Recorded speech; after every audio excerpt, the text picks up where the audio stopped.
Всем привет! Эфир телеканала «Осетия» и Рестом продолжает еженедельный спортивный проект «Передача». В сегодняшнем выпуске интервью с новоиспеченным чемпионом по боксу Аланом Хугаевым. Поговорим о его карьере и не только. А еще я обещал репортаж с осетинскими рукоборцами. Обязательно выполним обещание. Матчи всех футбольных лиг России на этих выходных отменили. Игра Алании с Родиной не исключение. О новой дате пока неизвестно, так что сегодняшний выпуск без футбольного блока. Но от этого он не менее интересный. В Московской области прошло первенство России по тэквондо среди юниоров и юниорок 15-17 лет. Азат Бестаев провел на турнире 5 поединков и стал победителем весовой категории до 55 килограммов. А его товарищ по команде Батрас Хубаев в равном бою уступил сопернику из Кабардино-Балкарии и стал серебряным призером весовой категории до 59 килограммов. Как приятно понимать, что появляются новые имена. Ребята, мы в вас верим. А вот в Нальчике состоялись открытые чемпионаты первенства Кабардино-Балкарии по стрельбе из лука. В соревнованиях принимали участие порядка 60 спортсменов. Была и остинская сборная в составе 8 человек. Среди мужчин и женщин в дисциплине классический лук 18 метров Ольга Захаренко заняла 2-е место, а Сергей Каштанов – 3-е. Среди юношей 13 лет и младше в дисциплине классический лук 12 метров Таймураз Кочиев стал серебряным призером, а Давид Кочиев – бронзовым. Золота нет, но даже такой результат впечатляет. Мне кажется, многие и не знали, что у нас есть спортсмены по этой дисциплине. Надо будет снять про них репортаж. Следующая новость про пловцов. В Волгограде остинские атлеты приняли участие в чемпионате и первенстве из КФУ по плаванию. Сборная республики удивила многих. Ребята завоевали 4 золотые, 21 серебряную и 13 бронзовых медалей. Вот это прям красиво о себе заявили. Теперь бы так же и на всероссийских соревнованиях. И будет шикарно.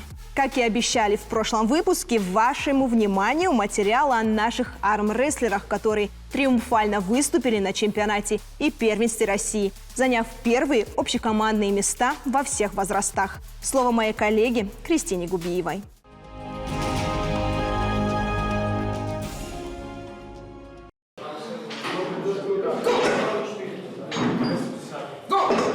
Что такое крепкое осетинское рукопожатие, в очередной раз узнали соперники наших спортсменов на первенстве России по армрестлингу. Соревнования прошли в Орле и собрали рекордное количество участников – 850 человек. В состав сборной республики вошли 92 атлета. Ребята заняли 3 общекомандных места каждой возрастной категории. Ну, это уже, наверное, история. Мы уже 30 лет подряд выигрываем эти соревнования, первенства России, скорее всего, 97-го года. А во взрослых чемпионатах он вообще с 89-90-х годов выигрываем. Основным соперником осетинской сборной стала команда из Татарстана, которая славится опытными и титулованными атлетами. Однако превзойти наших спортсменов им не удалось. Все благодаря уникальным методам тренировок. Это огромный труд наших тренеров, огромный труд Царства Небесное, это Асламбека Иналдева, Тусова Марата Мархановича. Это наши старшие, которых и уже рядом нет. Они поставили для нас большой, хороший фундамент. Благодаря им на сегодняшний день мы работаем, тренируемся. О том, что только усердные тренировки приводят к победе, не понаслышке знает Каролина Персаева, чемпионка первенства России в категории 14 и 15 лет. К соревнованиям девочка готовилась 3 месяца, а вот в зал армрестлинга попала 3 года назад. В Инстаграме листала, и там выпал типа набор, набирали там детей. Я захотела посмотреть. И когда я первый раз туда пришла, мне очень там понравилось, я захотела там остаться. У меня первые были руки, не такие, они у меня были слабые. Я боялась, что я не смогу, но смогла. Еще один победитель первенства России – Альберт Габеев. В армспорт пришел 4 года назад. Он дебютант первенства России, но это не помешало ему стать лидером. У меня был очень сильный соперник, с которым я стал на первенстве республики вторым, а он стал первым. И я подготовился очень хорошо, и на первенстве России я уже победил его. Вообще, я честно не ожидал то, что я выиграю с первого раза на России. Я первый раз ехал. Я думал, может, третий стану. До армрестлинга Альберт увлекался боевым самбо, вольной борьбой и футболом. Подготовка к соревнованиям любого вида спорта не обходится без психологического настроя. Это, по словам рукоборца, самое главное. Я психологически настраивался, физически все было в порядке. Вообще тренер помог мне. Как бы мы с ним говорили много насчет этого, как справиться с этим и преодолеть мандраж. И у нас это получилось. Психологический настрой понадобился и Владимиру Гадзаонову. Во время соревнований спортсмен получил травму. Но желание победить и вера в собственные силы помогли превозмочь боль. В предварительных поединках у меня была небольшая травма на правую. И она чуть мешала мне продолжать бороться в своем стиле. Надо было терпеть. Кстати, победа на первенстве России уже привычное дело для Владимира. На пьедестале он в 3-й раз. Дома тяжелее всего у нас. В других городах полегче бывает. Ну, у нас ребята покрепче, чем в России, мне так кажется. Осетинская школа армрестлинга считается одной из лучших в мире. Болельщики настолько избалованы яркими победами, что серебро и бронза не вызывают никаких положительных эмоций, шутят тренеры. Однако именно такой подход позволяет атлетам быть на недосягаемо высоком уровне. Кристина Губиева, Сармат Сугаров, Диана Цагараева специально для программы «Передача».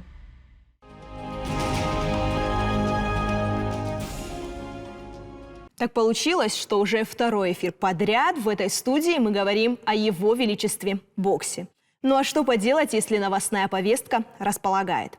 8 марта важнейший для себя, да и для Осетии титул чемпиона Евразийского боксерского парламента в первой средней весовой завоевал Алан Хугаев. Именно он у нас в гостях. Алан, привет. Приветствую. 18, в принципе, мое любимое число. Теперь твое тоже, наверное, на данный момент, по крайней мере. Как вообще далась 18-я победа? Самый тяжелый бой, наверное, в моей жизни. И тяжел был не сам бой, а весь путь к этому бою. Как все произошло. Там у нас была история с этим боксером. У нас был еще один бой.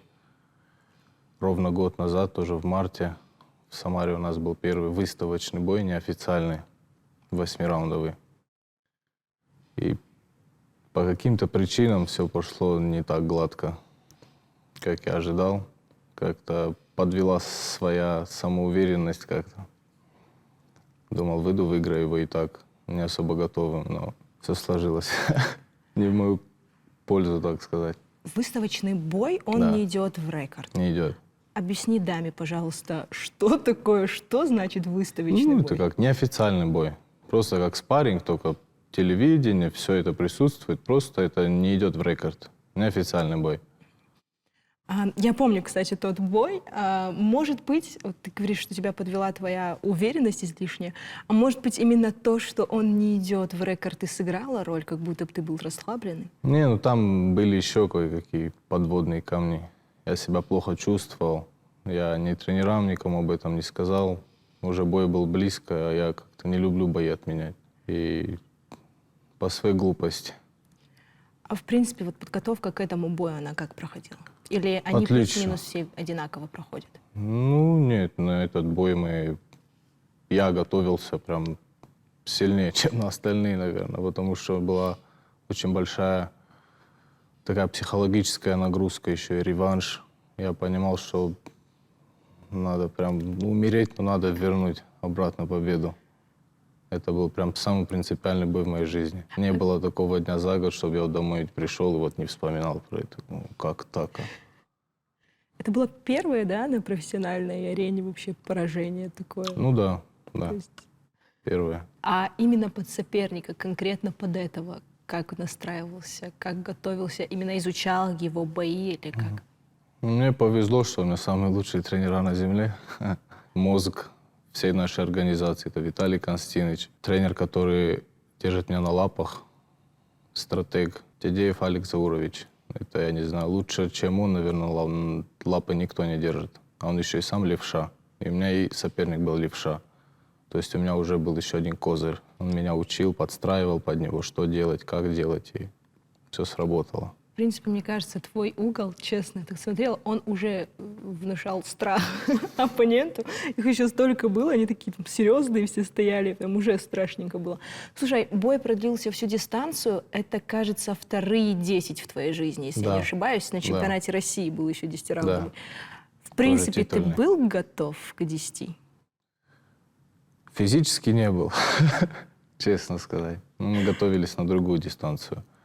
И как-то прям полный лагерь пройти мы не успели. Какие-то моменты мы не успели проработать. Мы не поработали на 10 раундов. Там еще спаррингов было не так много, как ожидали. Потому что, опять же, сроки нас поджимали. Нужно было быстро-быстро так войти в боевую форму. Как-то ты на замену вышел или почему было так мало времени? Сначала хотели сделать в одном месте, потом в другом месте, потом дату перенесли. Вот так как-то все. Почему-то упор именно, в том числе букмекеровский, и что ж тут греха таить, комментаторов, был на твоего соперника. Хотя, если честно, я не совсем понимаю, потому что рекорд внушительный тут у тебя, без поражений здесь идешь ты. Наверное, сыграл, да, предыдущий бой? Ну и роль. предыдущий бой сыграл. И мы были сторона «Б» в этом противостоянии. Они были сторона «А», они изъявили желание сделать реванш. Они все организовали. Наше дело просто было прийти, подраться. И поэтому все ставили на него, все ожидали, что он меня опять выиграет. И выиграет нокаутом. Мы говорили уже про твой угол. Там тренера известные буквально на весь мир стоят. Тебе самому это дает уверенность? Конечно. Когда такие тренера за твоей спиной, чего можно бояться? Ну и в принципе про бой. Честно, я уже и до интервью тебе сказала. Ты заставил меня прям понервничать. Если смотреть этот бой с самого начала и не знать результат, то это, наверное, реально один из самых нервных боев в моей жизни. Первые 2 раунда были откровенно не в твою пользу. Почему так получилось? Ну так тоже бывает. Ну, в принципе, соперника ты знаешь, ты уже с ним боксировал. Было такое ощущение, будто ты сейчас выйдешь, изучивший его, и вот отбоксируешь. А первые 2 раунда ты именно, мне казалось, что ты дистанцию какую-то не мог нащупать, и как будто слишком сближался с ним и работал вторым номером даже. Я подстраивался под него, смотрел, что он делает, как он будет делать. И когда уже более-менее понял, что с ним можно делать, я уже начал прессинговать его. Это же не так, что ты вышел и сразу начал драться. Это 10 раундов. Нужно рассчитывать свои силы. Нужно планомерно, как в шахматах. Туда-сюда, один раунд так, другой раунд так. И... А вообще план на бой изначально ставится же? Да, конечно. Он был какой? Мы и с Виталием Константиновичем говорили, и с дядей Аликом говорили, и с Алексеем Керменычем. Ну, первые 2 раунда, как ты сказала, пошли не в мою пользу. В углу меня тоже ругали, говорят, давай, давай. Чуть стряхнули меня. Я уже с 3-го раунда пошел вперед. Потом 4-й, 5-й, 6-й уже понял, что он устает, что он просел не только физически, он морально просел. И вот это сыграло большую роль. Я почувствовал уверенность и уже пошел вперед. Хотелось, конечно, завершить бой досрочно, но он серьезный соперник, он очень сильный парень. И хоть у него и не такой прям внушительный рекорд, но все его соперники были реально сильные боксеры, участники Олимпийских игр, люди с мировыми поясами. То есть он такой матерый парень был. И если я не ошибаюсь, он не падал в нокаут, он Нет, все бои никогда. заканчивал решением как минимум. В 3-м раунде как будто, мне показалось, что 3-й раунд был такой прям переломный. Вот ты сейчас сказал, что тебя ругали в углу. Ты очень злой будто вышел на 3-й раунд, да? Да. Или показалось? Это Алексей Керменович. третий тренер. Говорит, давай, давай. Говорит, ты что, говорит, бой проигрываешь? Накричал на меня. И с третьего раунда пошел вперед. Там четвертый, пятый, шестой. Смотрю на Виталия Константиновича, он абсолютно спокойный, как удав. Никаких эмоций. Я говорю, как? Что? Он говорит, да, проигрываешь, проигрываешь. Хоть я уже и бой выигрывал, все на меня говорит, да, проигрываешь, подгонял меня. Да, то есть вот в этом заключается вот профессионализм. Никакого крика, ничего. Просто два слова он может сказать, и у тебя уже появляются силы, уже как-то ты по-другому действуешь. Слушай, вот ты говоришь, я смотрела на него. Во время боя как-то ты вообще видишь свой угол или только слышишь его? Слышу, Да, не видишь? слышу. Ну, видеть как? Вижу только соперника.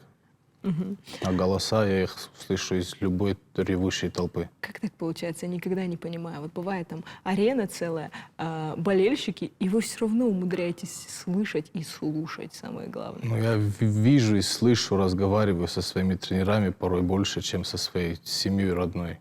Я провожу с ними больше времени. Ты в зале работаешь, ты постоянно слышишь их подсказки, замечания, и это же откладывается в голове. И когда ты дерешься, ты уже понимаешь, что ага, это он кричит или он кричит.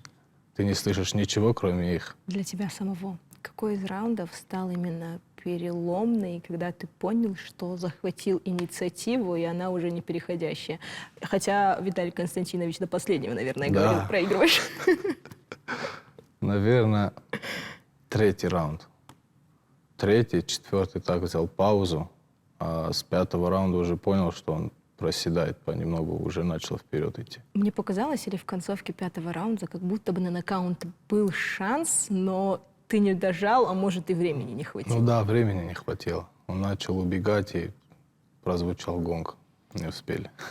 В шестом раунде он уже прям, не знаю, что это означает именно в боксе, может, он тебя таким образом провоцировал, но он опустил руки вообще, может, это морально просел он или как? Ну, устал, конечно. Руки забились, наверное. И нужно было хоть как-то показать там свою уверенность, там какое-то преимущество, но у него это уже не получалось. Ты с ним в шестом раунде начал разговаривать. Да. Что ты ему сказал? Весь бой такая. Я говорю, надо будет Алана спросить, что он ему сказал. Ну, это... Не хочешь, да, Не в озвучивать, эфир, да? пожалуйста, да. Там у нас такой личный разговор был, диалог. Прям поболтали, да, в ринге? Ну так, парой фраз перекинулись. Ну и оставшиеся раунды инициатива была твоя, собственно. Несмотря на то, что Константинович говорил, что ты проигрываешь, сам чувствовал уверенность, что все-таки бой за тобой? Ну, я чувствовал, что я выигрываю бой.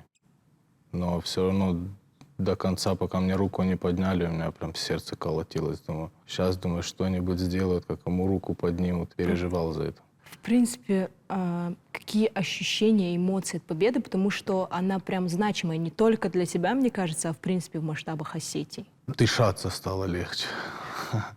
Ну это потому, что реванш был. Ну да. Мне там не так важно было пояс там или что.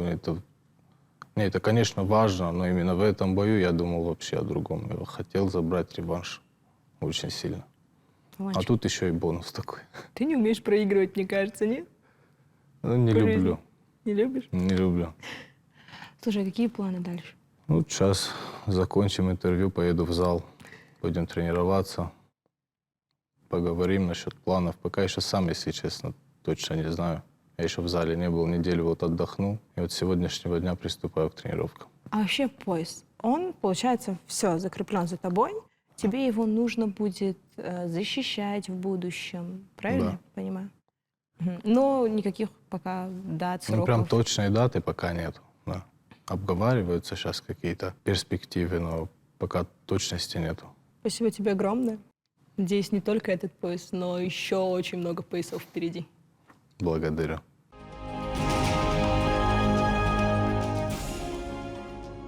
На этом новости спорта подошли к концу. Спасибо, что были с нами, и до новых встреч, дорогой зритель.